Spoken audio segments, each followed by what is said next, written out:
ভাই এই গাছের নাম শুনছেন? কি কি নাম? এই স্থানীয় লোকের ভাষায় বা আঞ্চলিক নাম হচ্ছে বাই গাছ। বাই বয়কার বা রস্যই অথবা বয়কার বা অন্তস্তুর বাই বা বাই গাছ। এই গাছের নাম বাই গাছ। গাছটা যে কোন কাছে ব্যবহার করে এটা বলতে পারলাম না, এটা জিজ্ঞেস করি না। এটা মনে হয় কাটা নিষেধ। এটা খড়ি হিসেবে ব্যবহার হয় মনে হয়, মানে যে লাকড়ি। তাছাড়া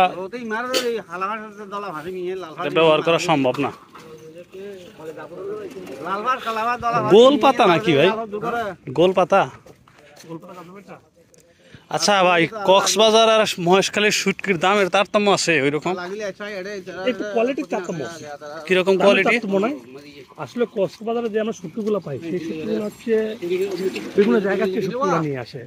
সবগুলো মাছের শুটকি সেটা না, আমাদেরকে বোকা বানানোর জন্য বিভিন্ন জায়গা, যেমন চাঁদপুরে আমরা ইলিশ নিই, চাঁদপুরে ইলিশ বলি, কিন্তু আসলে না, সামুদ্রিক ইলিশগুলো নিয়ে আসে